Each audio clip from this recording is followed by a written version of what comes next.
Feeding your fish is one of the most enjoyable parts of this hobby, but are you doing it correctly?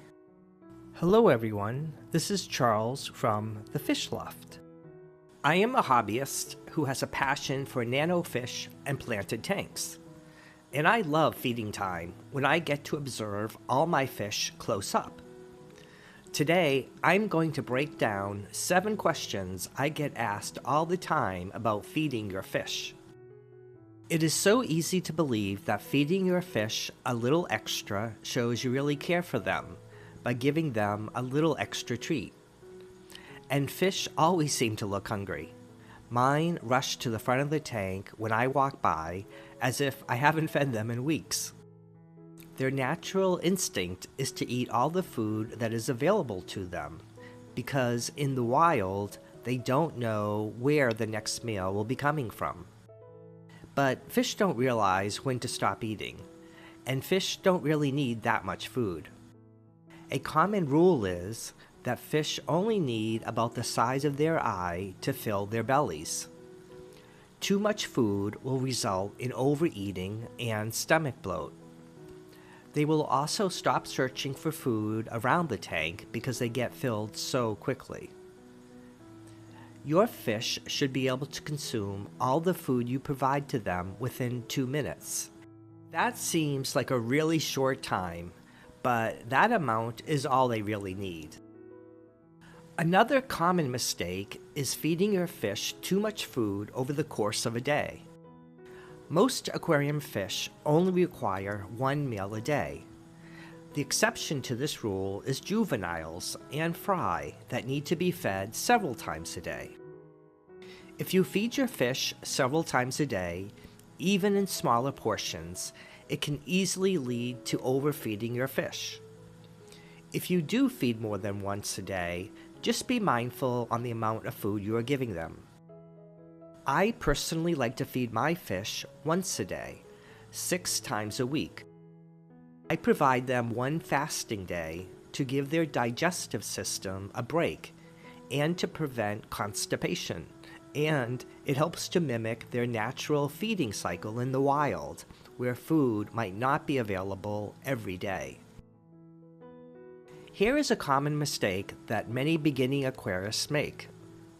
They drop some flakes on the surface of the water and assume everyone will be equally fed. But this can lead to some fish being overfed and others not getting enough food at all. Each species has different eating habits, including where it feeds in the aquarium. While some fish, like guppies, will scavenge food from the water surface, midwater, and substrate, other fish prefer to eat from the surface only. Some will only eat midwater, and bottom dwellers will only eat from the substrate. So analyze what type of fish you have and feed accordingly. Flakes on the surface are perfect for many fish that swim toward the top of the tank and feed from the surface, like my fork-tail rainbow fish and my hatchet fish. Submerging some flakes or feeding slow-sinking pellets will reach your fish that prefer to feed from the water column, like my black neon tetras and my cherry barbs. And fast-sinking pellets that reach the substrate quickly are ideal for your bottom dwellers, like my corridoras. Keep in mind that your fish may have different sized mouths, so if you have small fish like my chili rasboras or celestial pearl danios, you will want to provide them smaller food. You can crush up your larger flakes or feed them micro pellets. Feeding your fish well means making sure the right food reaches the right fish in the right place. If you feed your fish the exact same food every day, even if it is high quality, it is very possible that they will be missing out on some essential nutrients. A varied diet improves the coloration of your fish and strengthens their immune system. I mostly feed my fish dry foods, flakes and pellets, but I mix up the brands I feed to them. One day it is brand A, The next it is brand B, and on the third day it is brand C. Once a week, I feed my fish frozen foods, such as bloodworms, brine shrimp, daphnia, and cyclops. I thaw the frozen food in warm water before feeding it to my fish. I supplement everyone's diet with the occasional algae wafer and freeze-dried brine shrimp. Some of your fish or invertebrates will enjoy blanched zucchini or spinach. You can also feed your fish live foods. You don't have to feed your fish every option I have listed here. The secret is to rotate a few types of food to make sure your fish are getting a balanced diet. There is no one time that is perfect to feed your fish, but I would wait a few hours after you turn your lights on so that your fish are fully awake and active when you are feeding them. You also don't want to feed them right before your lights are getting ready to turn off and your fish are starting to wind down for the evening. Every aquarium and every fish is different, so it is important to observe your fish while they are feeding. Is everyone getting some food? Do they look healthy, active, and have good coloration? Or do they have bloated bellies, long trailing feces, or are lethargic? Not enough food can lead some fish to getting grumpy and territorial during feeding time.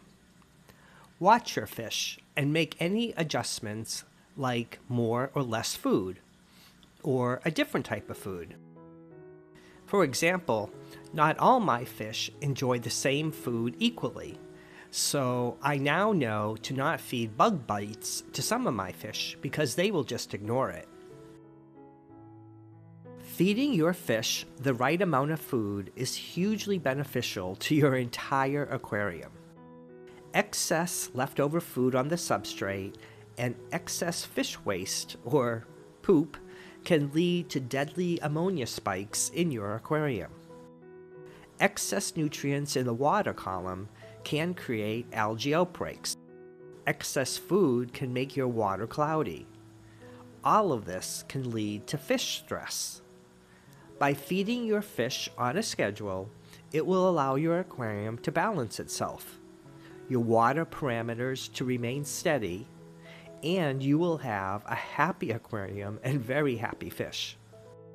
There are even more things we could discuss that affect the feeding of your fish, like the temperature of the water. And some fish have very specific food requirements, so please let me know if you have any questions. If you enjoyed this video, please give me a like, and consider subscribing with notifications on to catch my next video. And if you want to continue learning how to care for your fish, check out some of my other videos. Thanks for watching. This is Charles, and I will see you next time from the FishLoft.